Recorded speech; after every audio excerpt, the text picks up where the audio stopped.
Okay. Give us a sec, it's doing its little loading thing. Yes, I think we are now on. Yep. Love to see all these little notifications everywhere. We're recording, it's streaming live on YouTube. It's all happening. So I'm going to disappear now. Okay, I'm going to hide myself. But yeah, someone's in Canada. Hooray, yeah. It's not just me. And France and Greece and Tucson. Hey, Chris.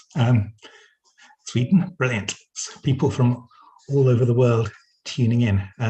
It's kind of nice. It's one of the nice things, I guess, about being confined to our flats. In some ways, it's a lot easier to sort of to be more available everywhere. Honestly, like without falling into you know, patterns of gosh, I don't even know. I know people get tired of like silver linings of the pandemic and things like that, but this really does actually like melt my heart and fill me with joy to see this much internationalness available to my office or my, you know, my home and things. It's it really, like, even just sometimes when a conference, I don't know if GIFCon is doing this, but when a conference does the thing where they I don't know, here are the panels that acknowledge that there are people in the, like in New Zealand and Australia who get to tune in for the, you know, on their time as opposed to North America's time and stuff like that. And it always feels like there is a kind of travel in there. Oh, I should speak up or get closer to my mic. Yes. I think the GIFCon committee had planned that quite carefully. We had our first keynote broadcast from China, Zhajiao, and that we've had morning sessions, and then today is more evening sessions to be more in tune with North America. So I think the organisers, of which I am not one, have done an excellent job. So congratulations and thank you to all the organisers. Let's get going. I guess I have some sort of blurby stuff to say. I'm intruding on this stream to ask some questions. I'm Matthew Sangster. I'm a senior lecturer in Romantic Studies and Fantasy and Cultural History at the University of Glasgow. I teach on a fantasy Hamlet. I teach a course on fantasy across media. I've also been asked to mention that Brian Atterbury and Dimitra Fimi and I have recently launched a monograph series on fantasy with Bloomsbury called Perspectives on Fantasy, which I think Dimitra will deposit the link to in the chat. So if you have long scholarly things on fantasy you would like to publish in a form, one of the nice things about the series is that they start at the ridiculous price of an academic book, but they are guaranteed to go into a paperback that genuine people can afford within a year to 18 months. But if that sounds good to you, then please do feel free to send us proposals. But the important reason we are here is to hear from Amal El-Mohtar about her work. I will do the sort of introductory thing. I'm sure she will not need introducing to most people on this call. But Amal is a poet, fictioneer, scholar, critic, word wizard, essayist. At the moment, writing for the New York Times book reviews, fantasy and science fiction column. She has won many awards, including the Riesling Awards for her poetry, the Locus Award for The Truth About Owls, which we'll start with in a moment, a trifecta of awards for Seasons of Glass 9, the Nebula, the Hugo, and the Locus Awards. And then most recently, I think there may be more that I'm missing, but the Hugo and Nebula Awards for This Is How You Lose the Time War, which has also been paid the ultimate accolade for a piece of fantasy and science fiction, that a tribute has been paid to it in metal. I understand that the genre of the song is open to dispute. The precise generic designations of metal are very important. So I won't go further than that, but possibly death and possibly prog. I'm not sure black was mentioned. But yeah, but black melodic or melodic black metal, I think, was what my scholarly, knowledgeable metal friend said it was. So I'm extremely touched by that. Excellent. It puts you up there with Tolkien and Led Zeppelin and all sorts of things. And I do think that's one of the wonderful things about fantasy is people sort of finding creative ways to engage with the things that they love. I think that's one of the aspects I really enjoy about your work, is it's sort of openness to all sorts of influences and languages and other parts of fantasy. So we might talk about that a bit as we go on. We thought we would start. I will also just say I'm going to ask some questions to start out with, but you in the chat, both on YouTube and here, should ask any questions that you would like to ask of Amal using the Q&A box. And that will stop me rambling on and will bring probably more interesting perspectives to the conversation. So do feel free to add questions to the Q&A at any point during the conversation, and we'll pick those up towards the end of the call. But we thought we would start with some stories that Amal wrote while she was living in Glasgow. So we're going to talk first about The Truth About Owls, and Pockets, which are both wonderful stories about dislocations and peculiar encounters and openness to other worlds and other languages. Well, that's my twist, which may be wrong, but in any case. So I thought we would start with the truth about owls, and I thought I would begin with a very simple question. Why owls? How did you come to owls to be the sort of the thing that tied that story together? Absolutely. So my friend Tessa was living in Glasgow at the time. She'd been moving around the UK. She's also a writer, and just an all-around wonderful person. And she introduced me and a number of our friends, many of whom were in like the Glasgow science fiction writing group. Wait, what was the I can't think of acronyms anymore, but shout out all the same to them. Circle, thank you, Ruth. Yes, Circle. I was like, colloquy? No, I knew it was a C. But she introduced us to the Scottish Owl Centre, which is an absolutely wonderful, magical place, sort of equidistant between Glasgow and Edinburgh. And it's just this lovely owl sanctuary where you can go and see it, like over 60 different, I think, species of owl in habitats that are, arranged specifically for them. They do flying displays where you can learn more about owls while, like, a knowledgeable sort of owl keeper person is talking about them. And I just became completely obsessed with this place. Like I just fell in love with it so hard. I think I started to slightly bemuse and or disturb the staff just by how often I was going. Like it's clearly the kind of place that people go on like school trips and, maybe once in a while. And I found myself going there on the order of like once a month. Like I just, as soon as anyone could either drive me or I could figure out the very idiosyncratic bus system that would get me out there, it was just a wonderful place. And I just loved wandering among the owls, seeing how many different ones there were. And it was just, how can I keep trying to explain why I love it so much, and it's difficult to do, besides the fact that owls are really cool. But I was also at the time supposed to be writing a story for Kaleidoscope, which is a young adult science fiction fantasy anthology that was being put together by Alyssa Krasnostein and Julia Rios. It was published by 12th Planet Press. And so they'd solicited a story from me, and I had some notions of like what I wanted to be and where I wanted it to go. And I kept kind of bumping up against the fact that there was this owl center that I loved, and the owl stories that I was most familiar with had to do with the Welsh Mabinogion, with Lladawith and that whole story cycle. So I just found myself wanting those things to go together and trying to grow a story, I think, around them from those things. I knew that I wanted to write something that was very localized, that was very much like about the place that I was living in.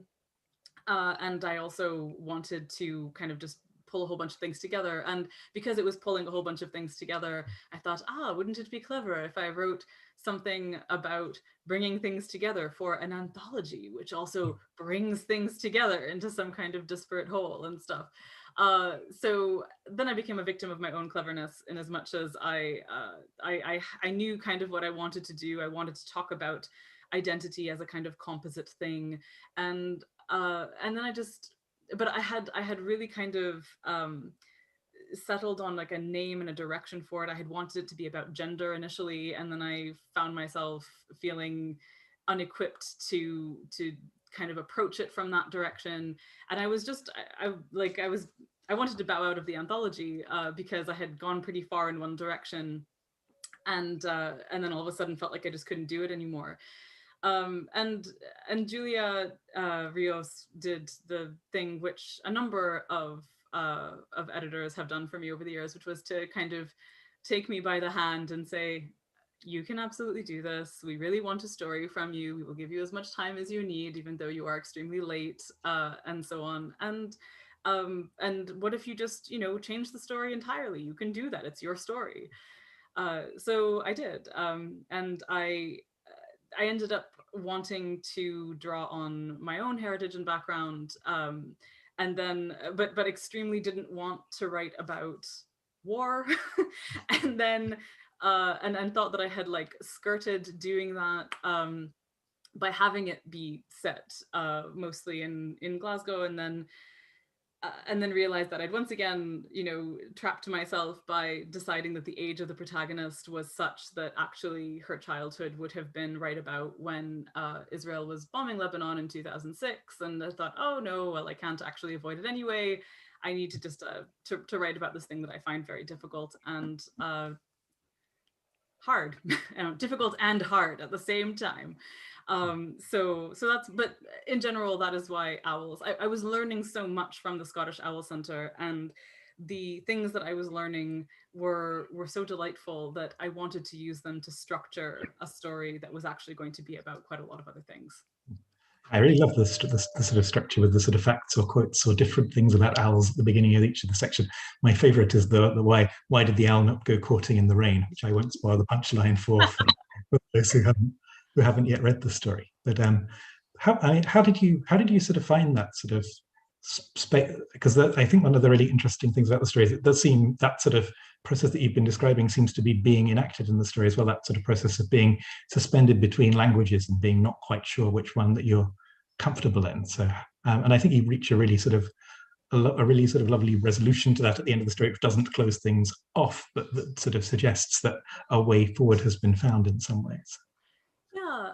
So the funny thing about this story is that, you know, it's about a girl who it's about a girl who has one British parent and one Lebanese parent, and the British parent has has Lebanese background, but you know, was born and raised in Britain. All of this is kind of slightly more implied than actually delved into. But the main character is a girl who is sort of caught between cultures and languages, and a lot of people, when they read the story, assume that the autobiographical elements of the story are of having, you know, lived in Lebanon during bombardment, or like the parts of it that are about the violence or stuff like that. I did live in Lebanon for 2 years when I was little, but it was in a lull between it was between 1991 and 1993, so there was still a lot of violence, but it wasn't where I was, and that wasn't really my experience of it. The part of the story that is extremely autobiographical is to do with falling in love with Welsh and and finding trying to find ways into Arabic again through that. I grew up with I'm the eldest of 4 children in a and like was born in Canada. All of my siblings were as well. But I'm the eldest, and so I'm the one who was raised with Arabic the most, essentially. I have the most memory and facility of fluency in Arabic and stuff. And even though my facility is like, you know, at a very embarrassing and sort of shameful 5th grade-ish level in terms of reading and writing and stuff. It was my first language. And so you know, there's a kind of stereotypical immigrant child upbringing thing where you go to a language school on Saturdays, unlike everyone else who is not the child of immigrants who gets to like have fun on Saturdays and stuff. And so it kind of breeds a sort of resentment towards your parents' language, and your parents obviously would like for you to not lose the language that is the one that they are most fluent in, and will do things like you know, try to interrupt you as you're speaking in English in order to get you to speak in Arabic and stuff. And I always resented and hated that when I was a child, and I wish for nothing more than to be able to go back in time and find some way to communicate to my small child self that no, you really should actually stay with this. So there's a lot of angst around Arabic and the ways in which I end up using it in my writing and stuff, because it does feel like something that without exerting serious efforts towards, I'm only ever getting farther away from.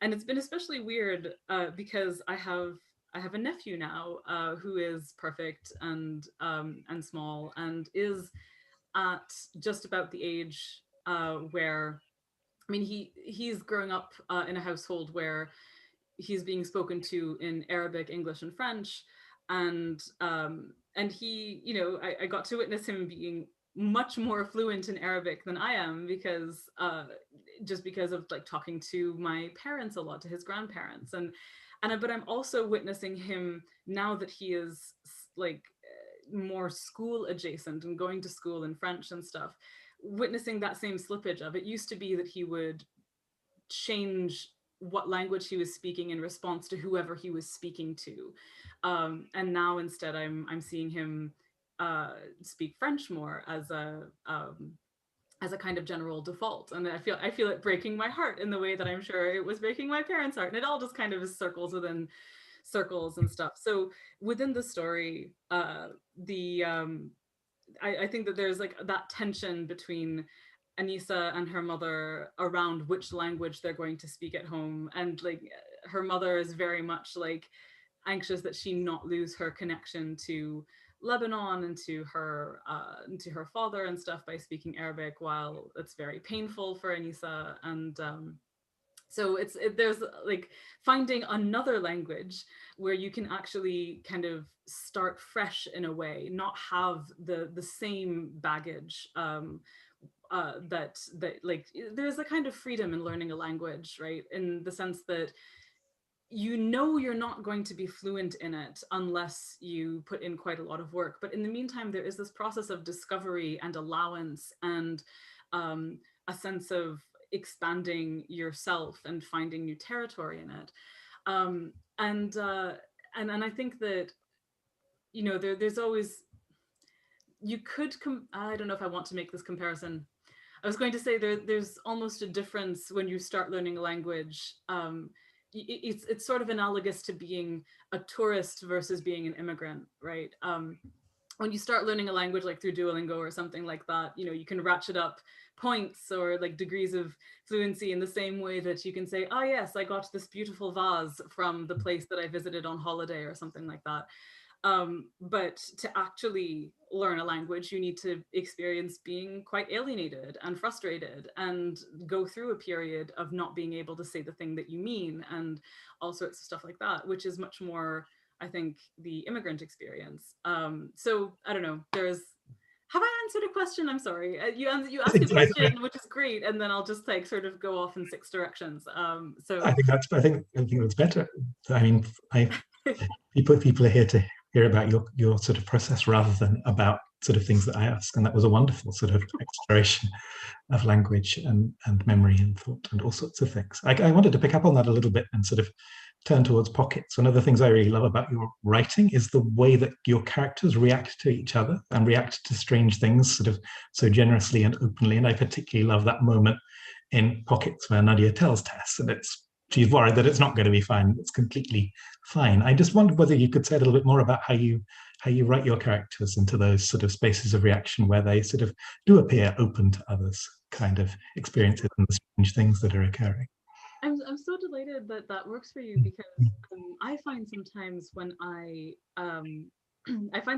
reread my work that I wonder if it, like, when I'm writing, especially when I'm writing conversations between women, and which, you know, has been a thing, a sort of how can I put this, a subject of some importance for me over the years, like to say that it is really important to me to write stories that are principally about friendship, that are principally about relationships between women, that as something that is the core of the story, as opposed to, you know, window dressing or something like that, because my life has been one largely characterized by my relationships with my female friends. And like and when I say that, I don't just mean in terms of like support and succor, I mean like pain and drama and all sorts of stuff that is, that has really formed me in a lot of ways, has been through those relationships. So, so when I write conversations between women, I want to kind of pay attention to the things that are really small, but feel very real to me. So, if someone just is having a really bad day and you ask a totally innocuous question and someone snaps at you, like it feels terrible. It feels like feels like a horrible thing has just happened.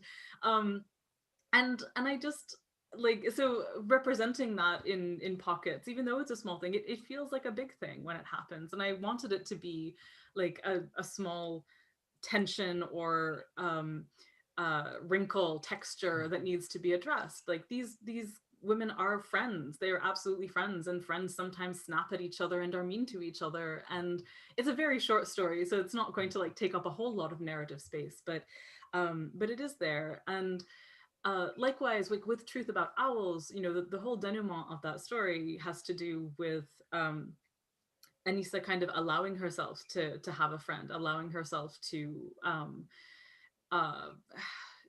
allow herself to see herself as something that isn't, a monster that she's made in self-defense, that is actually just a girl who's in pain.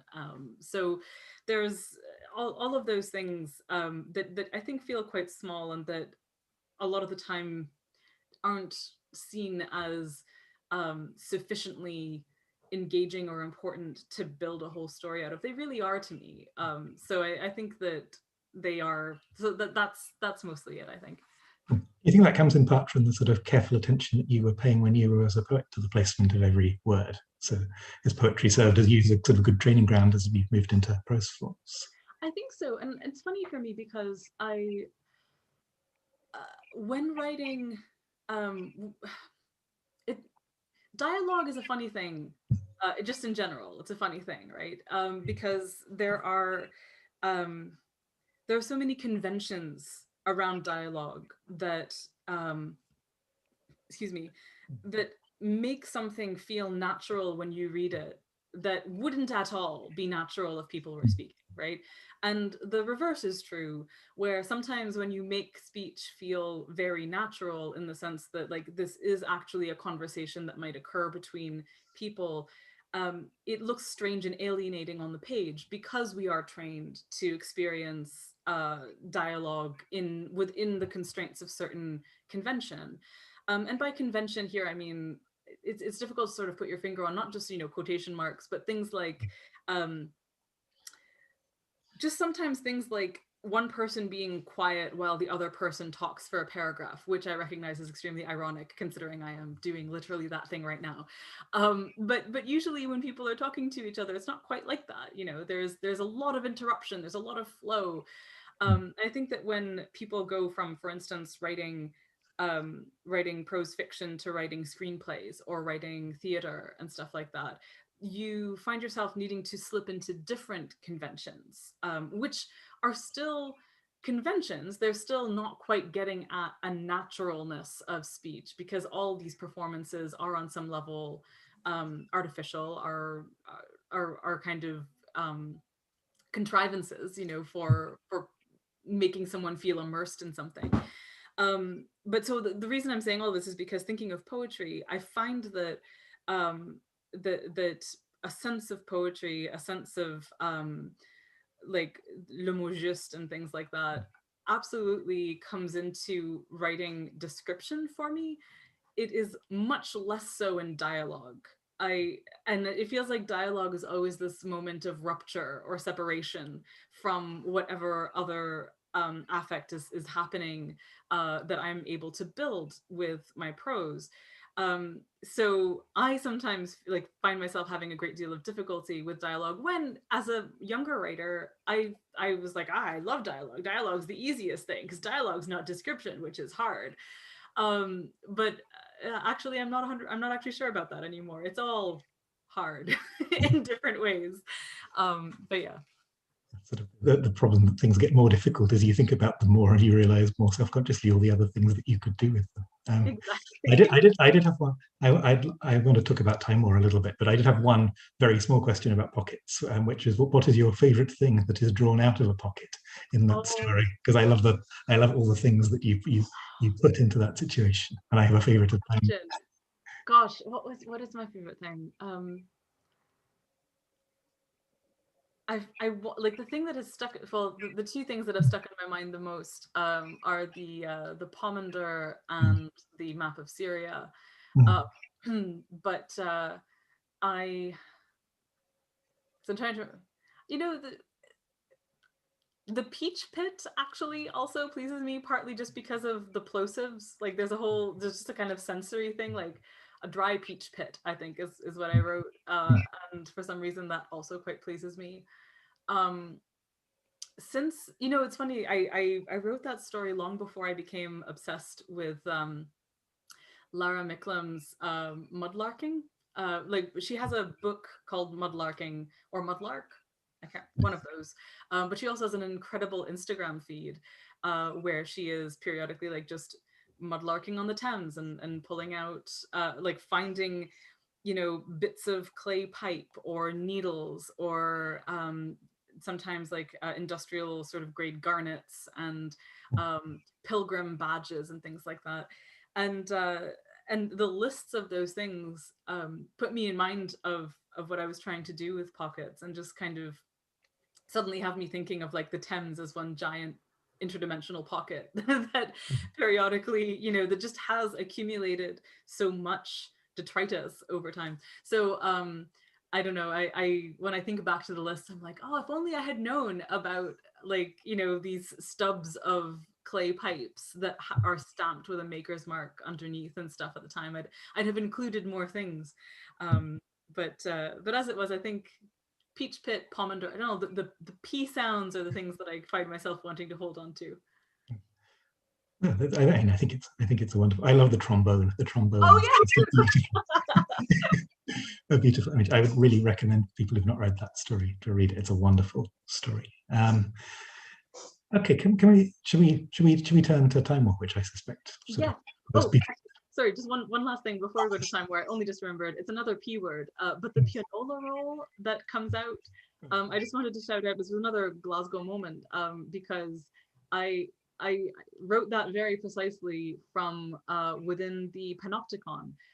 So in the Panopticon in Glasgow, they have a room full of old pianola rolls, and I just, found myself looking at them and going, I feel like this must be some kind of archivist's dream here. I don't know what's important and what isn't, but I'm taking a photo of this, and I later like transcribed everything that was on the little box of the pianola roll to put it into the story. But anyway, okay. It's a lovely story of finding things. I guess the first thing I was really interested to ask about Timor is how the collaboration came together, because I think one of the really fascinating things about the book is the sort of the fact that it's a dialogue between you and Max Gladstone with the letters passed backwards and forwards. And I wonder whether you'd be prepared just to say a little bit more about how that came together and how you wrote collaboratively to produce this wonderful book. Absolutely. So Max and I had a sort of friendship flirtation, in as much as I had read some of his books, and loved them very much, and I wanted to review them for NPR. But you can't review books for NPR if you are friends with people. You can't like review your friends' books, which is a very good rule to have. So I hadn't met him, and then I did meet him at ReaderCon, which is a convention in Boston in when was it? 2014, I think it was. So we met briefly there, and I had this extremely frustrating and wonderful experience of I had been on the programming committee for ReaderCon, and my job was basically to put together panel descriptions, and then somebody else would put the panelists on. So there was one panel that I put together that I was very interested in seeing actually like take place. It was about the difference between writing magic and technology or something like that. And Max was on this panel. So I went and I sat, towards the back to watch the panel that I had written the description of and see what was going to happen. And within about 5 minutes, I found myself vibrating with frustration because Max was saying all of the things that I wanted a person on this panel to say. And it was extremely irritating that I wasn't having the conversation with him, that I was just sitting and watching it take place. And I was like, and I got so annoyed that I actually got up and left. Just trying to do this like surreptitiously, not like storming out. But I nevertheless, like on the way out, I ran into Max's wife, Steph Neely, and totally haphazardly, we had not yet met, but she introduced herself as, "Hi, I'm Max Gladstone's wife." And I was like, I literally I just saw him on a panel. He's very clever. And then later on that evening, we were at a party together at ReaderCon, and I basically walked up to him and said, "Hello, I'm so sorry that I walked out of that panel. I put together the panel description, and it was very annoying that I couldn't just talk to you about this stuff. And I just really feel like if we sat down and talked for a while, we might be able to solve some of the world's problems. But we can't be friends because I need to review your books. So bye," more or less. My NPR editor was actually at this same party, and so I felt very scrutinized, even though she absolutely wasn't. But nevertheless, like Max was very. I remember him blinking at me, which is the only really appropriate response to someone saying that you're very smart, but we can't be friends. Goodbye. But over the course of the following year, we met at LonCon again, and we started writing each other letters. We started writing each other like handwritten letters over the course of another year or so, and got to be really good friends after I had reviewed his books. Got to be really good friends, and found that at one point we just decided, like, we both liked each other's work. We wanted to write something together, and decided that the parameters of the project would have to like determine the project. Like, we were both very, very busy. And so we knew it would have to be like a short project. So, longer than a short story, but shorter than a novel. So we figured half a novella each, that would probably work. We decided that we wanted to, because we have very different writing voices, that we wanted to have two characters, each with a voice, to kind of make a virtue of that necessity rather than try to blend our voices into one voice. To just have two different people talking to each other through letters, which we had a lot of experience writing to each other. And specifically, we had been observing as we wrote letters to each other by hand, that there is a kind of time travel inherent in letters, that when you're writing each other letters that take a while to reach each other, when you sit down to write the letter, you are addressing someone's future self that you're imagining, right? You have to invent the person to whom you're writing before you can sit and write it. And then when they eventually receive the letter, they're receiving a sort of, pressed into amber version of yourself. They're receiving a past version of you. And even besides that, within any one given letter, you can have interruptions. You can have like someone getting up, leaving the letter for a couple of days and then returning to it. And so there can be these dislocations in the letter that also felt like a kind of time travel. So given that, we were like, what if we made that literal? What if we actually had time travel in our book? And we knew that we wanted two people on opposite sides of a war, writing to each other secretly, and then eventually coming together. We had like the general shape of that, but the actual sitting down writing it together took place over a cumulative period of probably about 3 weeks. We sat down for about 10 days at a writing retreat, where we would just, every morning we'd wake up, Max would make us coffee and some eggs, and we would eat and go out to this gazebo without internet and just sit there for about 4 to 5 hours and write. And what we discovered early on is that Max writes almost exactly 4 times as fast as I do. And we learned this through the medium of him having a very travel-y keyboard, like it had a lot of clack on it. And the way that we were doing this was that Max wrote olive red and I wrote olive blue. So we would sit down, one of us would write the letter and one would write the situation in which the letter was being received. So at first, it was like Max would just go on his, and I would just like hear this extremely noticeable sound of just how much faster he was than me, while I was going do do do do do do do do and trying to write my like poetic prose line and so on. But the beautiful thing that happened was after a few letter exchanges, after maybe like the first act, he started slowing down and I started speeding up to the point where we would finish at exactly the same time, no matter, like, regardless of how much either of us had written, we would just finish at the same time and kind of look at each other and go, seriously? And then swap laptops, read what we'd written, and then swap them back. And it was this beautiful accumulation of just joyous feedback, because when you're writing, usually you don't have someone reading every few paragraphs that you write going, this is so great. But in this case, we both had that and it was wonderful. And not only did we have that, but we had the joy of reading each other's work, which was so delightful. So it's honestly like the most beautiful writing experience I've ever had. Like, not the only thing that has come close to it has been writing the screenplay version of the book, actually, which was in some ways a similar process. So that was mostly the process of the collaboration. We had about, I want to say like 3/5 of the book finished by the time we left that writing retreat. And we tried to write separately. Like the big irony here is that obviously it's a bunch of letters going back and forth, but actually we wrote it all sitting across from each other. Whenever we tried to write it while apart, it just didn't work. And so we ended up meeting up again once at World Fantasy in Columbus. This was all happening in 2016. So a few days before the election. And then one more time I drove down to Boston to spend a few days, and we got it finished there. So, and then the revision process was extremely smooth and easy and stuff. So yeah. Excellent. I think that answers a question that E has asked in the Q&A. I see someone has picked up on that screenplay mention that you made. Are you able to say what the screenplay is for and when people can expect to see?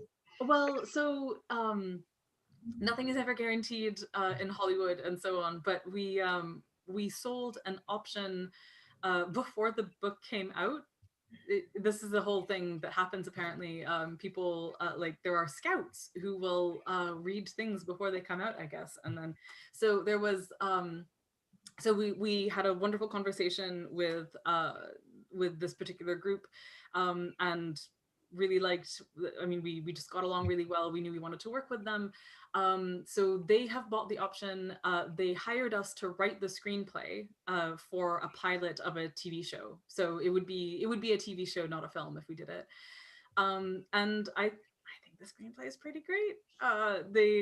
We went through the great thing about writing a screenplay is, and from like my experience of one screenplay, is just how much better it gets when you work on it. I want to compare this to the difference between running and lifting as exercises. When you are lifting like heavy weights and things, you just see progress so quickly. Like, you just feel yourself getting stronger very, very, very quickly. And it's extremely heartening and you start to feel like a badass. When you're running, you just get miserable more slowly. It's so annoying. I just, and maybe people who are more built for cardio feel differently about this, but success in running is that the point at which you feel miserable gets slightly farther every time.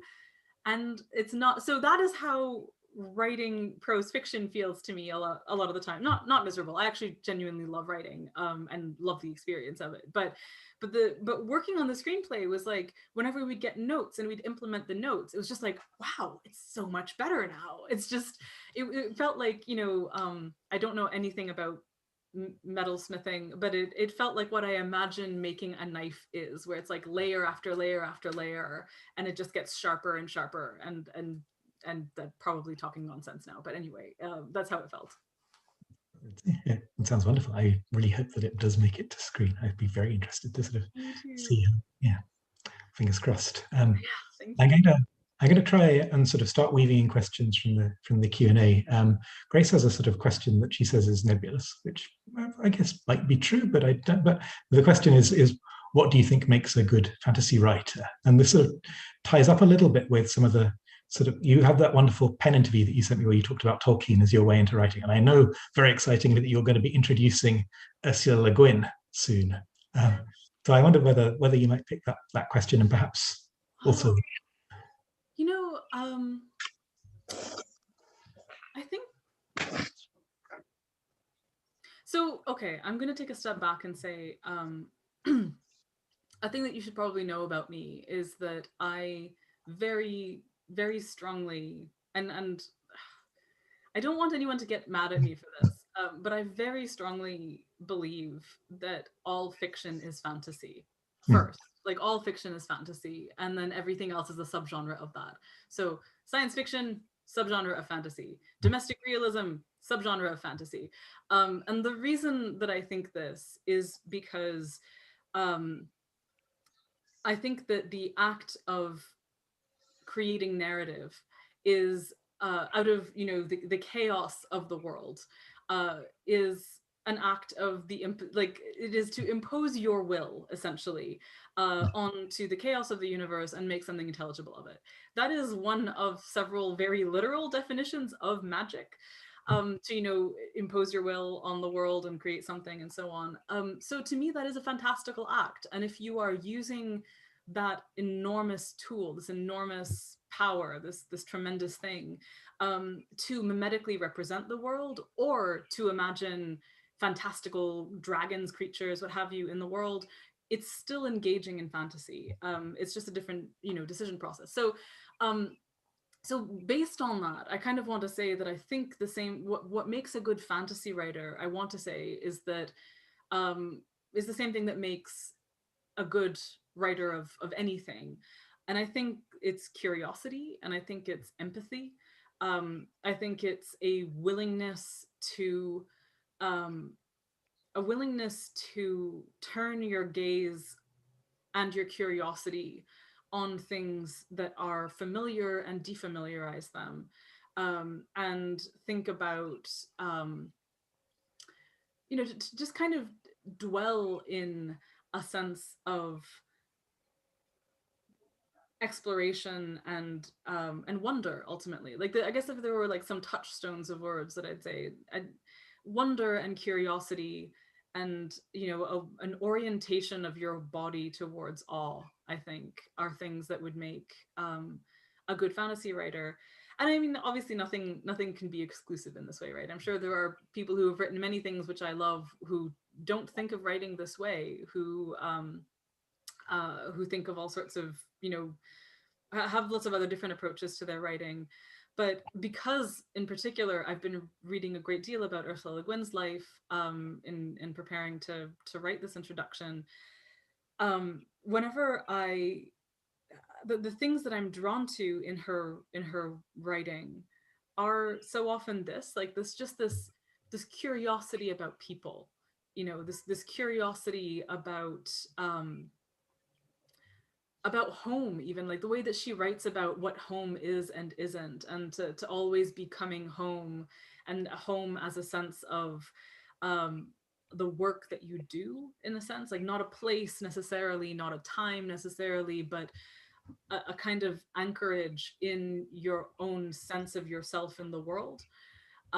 So I think that all of that, I think, makes a good fantasy writer, makes a good writer of many things. But yeah, I hope that's answered the question. I think so. Yeah, I think they might be a slightly biased audience, but you're getting a lot of hard agrees. I think it links back really nicely to what you were saying earlier about the sort of artificiality of dialogue and that sort of need to structure things so that they sound real. I think realism is a series of conventions, and sort of some ways not to be fantastical is more difficult in some ways in the way that writing works. It's true. I think there's also there's this tension between people, the kind of truism of writing advice, which is to write what you know and stuff like that, which often gets abused in lots of ways, and in terms of saying like, oh well, you can't write someone of a different gender than you because blah blah blah, how can you know them, which I think is nonsense. But the thing that I keep coming to is the tension in writing what you know is that a lot of the time people aren't writing what they know, they're writing what they've read. And there's a kind of reproduction a lot of the time of what we read and what we take for granted, what we don't examine, what we and I think that like a lot of early writers, a lot of this is 100% true of me. When I started writing, I just wanted to write what Tolkien wrote, and then later on, I just wanted to write what Neil Gaiman wrote, and then I just wanted to reproduce folktales that I'd read in a book that Jane Yolen put together. And I felt like writing was a sort of clever remixing, was just, demonstrating the breadth of your reading by writing essentially the same thing, but with a twist or a transformation or something like that. And I think the process of, maturing as a writer is of realizing that's not the case, that that writing to surprise yourself and writing to writing in a way that makes you feel scared and writing in a way that makes you feel uncomfortable is actually where the really powerful transformative stuff that you love comes from. And there's this thing that I read that so Anais Mitchell, who is a genius and who I adore, who's a brilliant singer-songwriter, also creator of Hadestown, which is now a Broadway musical produced by Rachel Shavkin, directed by, I think, I'm sorry, I'm getting this wrong. But anyway, she posted something to her Instagram like probably a year ago that was a translation of a Welsh song. And the translation read, I'm going to get this right. The purpose and plan of the poet is to go to the end of the world. And I feel like I've just like been exploded by that in my heart. Like, just the purpose and plan of the poet is to go to the end of the world. And the idea that, to connect this to Le Guin again, I mean, Le Guin was famously a homebody by her own assertion, even though her writing goes so far and travels to such places and stuff. And I feel like there's something about that in both places, that you send yourself out, whether or not you're actually physically traveling, and to bring something back ultimately to where you started from. No, I think that's a wonderful way. That's a wonderful way of putting it. I wanted to ask you about Hadestown and about Hades, but we have a question. I want to take questions from people who are not me first, since I've had the chance to monopolize you for far too much of this conversation. So Ruth Booth has asked if you could perhaps speak to the tension between being a creative writer and working within the restrictions of a university system, perhaps both as an instructor and as someone studying.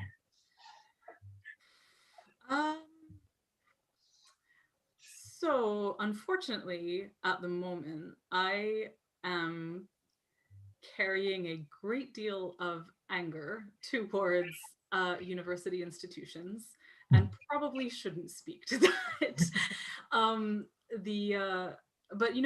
gonna try and answer it without talking about the exploitation of part-time professors and adjuncts and the increasing corporatization of the university and the total orientation away from anything like curiosity. And oh no, what am I doing? I'm talking about it. This is very bad. Sorry, the question was like balancing creative stuff with teaching. I've been very fortunate to be teaching creative writing at all. You know, I think that that's something that is,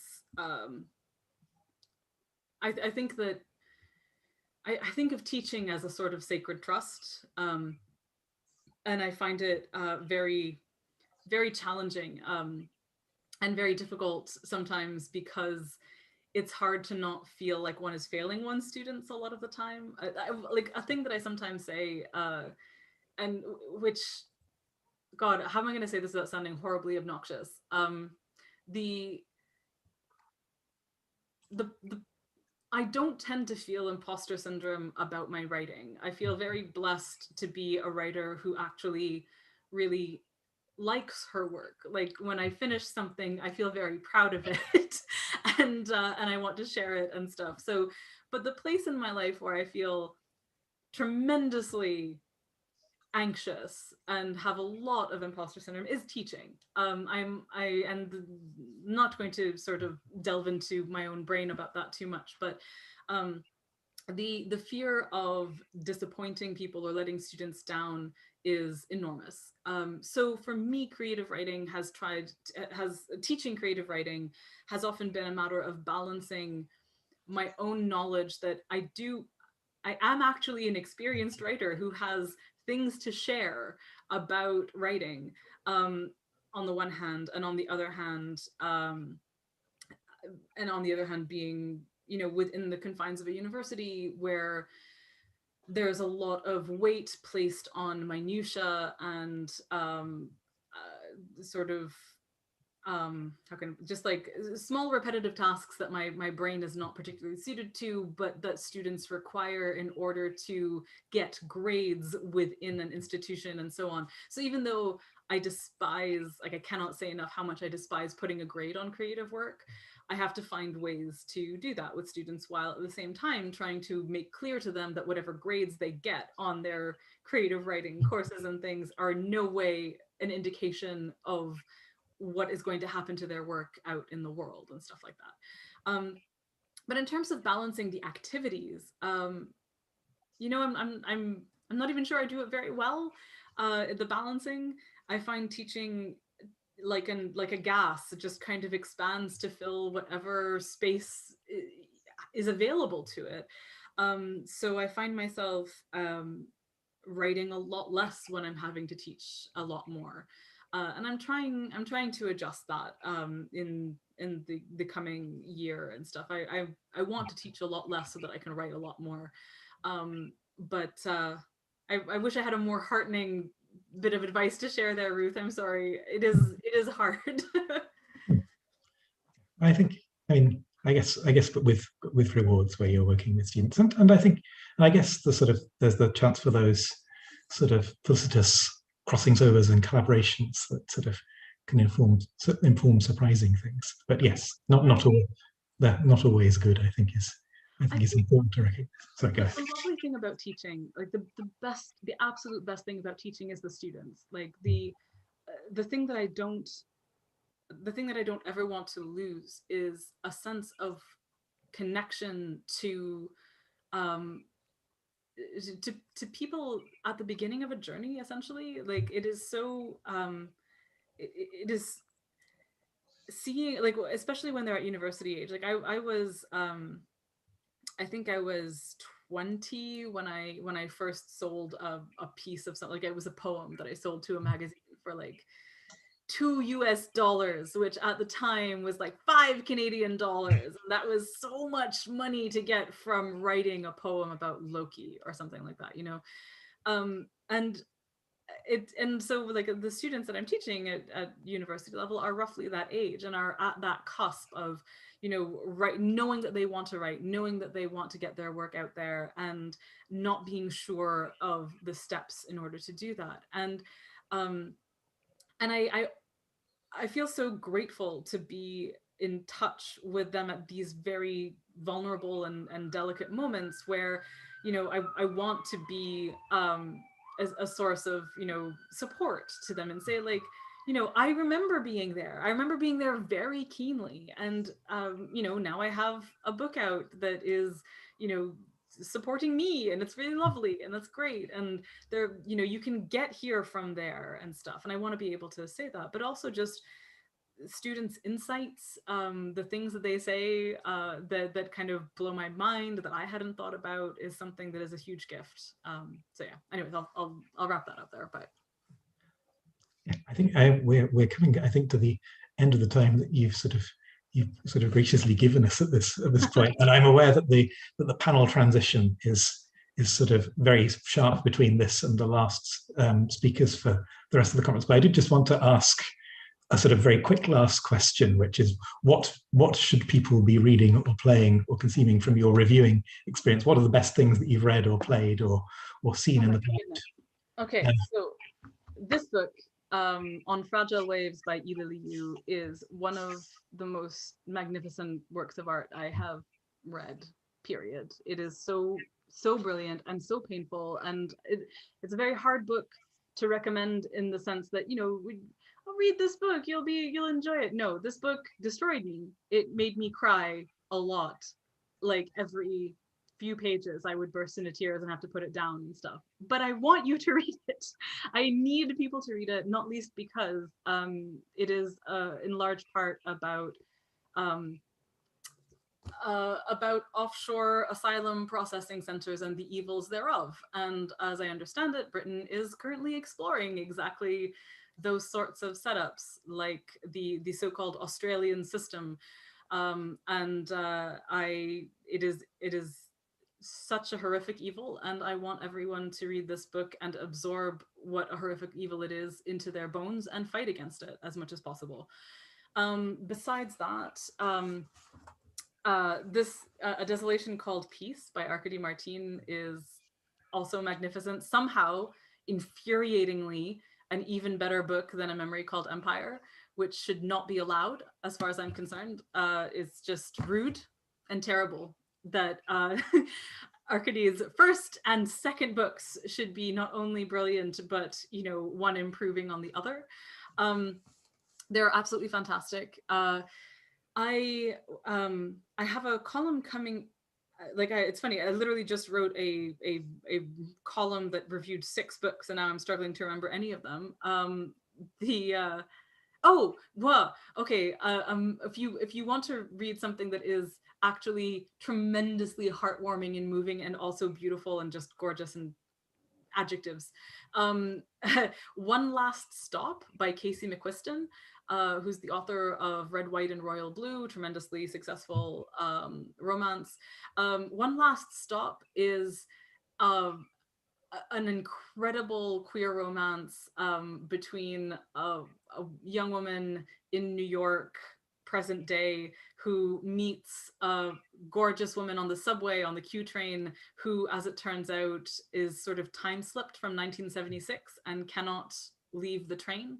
And the book follows their relationship as it develops. So I feel very confident that if you enjoyed Time War, you will probably also enjoy this book, in as much as it is sort of time slipped queer women falling in love in ways and stuff.